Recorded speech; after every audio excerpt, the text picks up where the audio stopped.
ये बहुत पुरानी बात है। मगध राज्य में एक सोनापुर नाम का गांव था।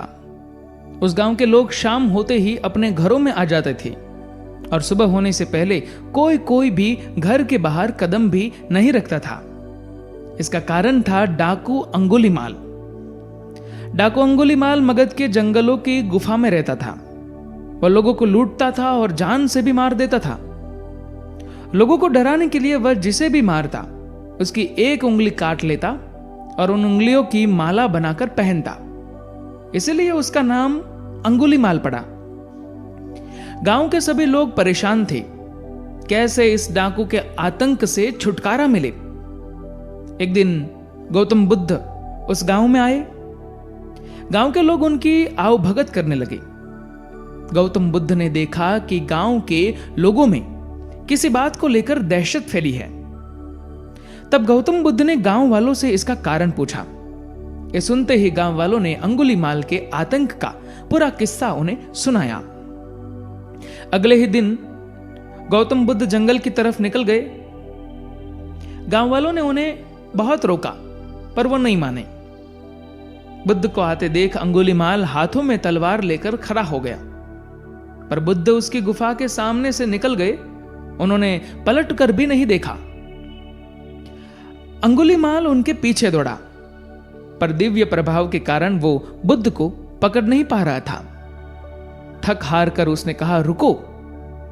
बुद्ध रुक गए और मुस्कुराकर बोले, मैं तो कब का रुक गया, पर तुम कब यह हिंसा रोकोगे? अंगुलीमाल ने कहा, सन्यासी, तुम्हें मुझसे डर नहीं लगता? सारा मगध मुझसे डरता है।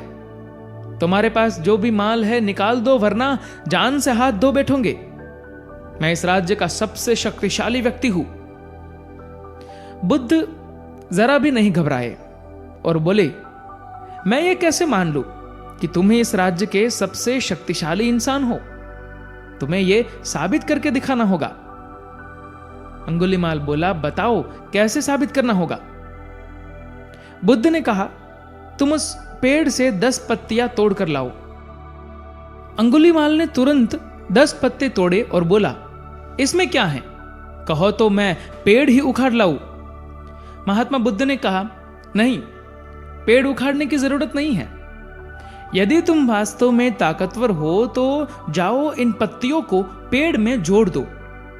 अंगुलीमाल तो क्रोधित हो गया और बोला, भला कहीं टूटे हुए पत्ते भी जुड़ सकते हैं? महात्मा बुद्ध ने कहा, तुम जिस चीज को जोड़ नहीं सकते उसे तोड़ने का अधिकार तुम्हें किसने दिया? एक आदमी का सिर जोड़ नहीं सकते तो काटने में क्या बहादुरी है? अंगुलीमाल अवाक रह गया। वह महात्मा बुद्ध की बातों को सुनता रहा। एक अनजानी शक्ति ने उसके हृदय को बदल दिया। उसे लगा कि सचमुच उससे भी ताकतवर कोई है। उसे आत्मज्ञानी होने लगी। वह महात्मा बुद्ध के चरणों में गिर पड़ा और बोला, हे महात्मन, मुझे क्षमा कर दीजिए। मैं भटक गया था, आप मुझे शरण में ले लीजिए। भगवान बुद्ध ने उसे अपनी शरण में ले लिया और अपना शिष्य बना लिया। आगे चलकर यही अंगुलीमाल एक बहुत बड़ा साधु हुआ। धन्यवाद।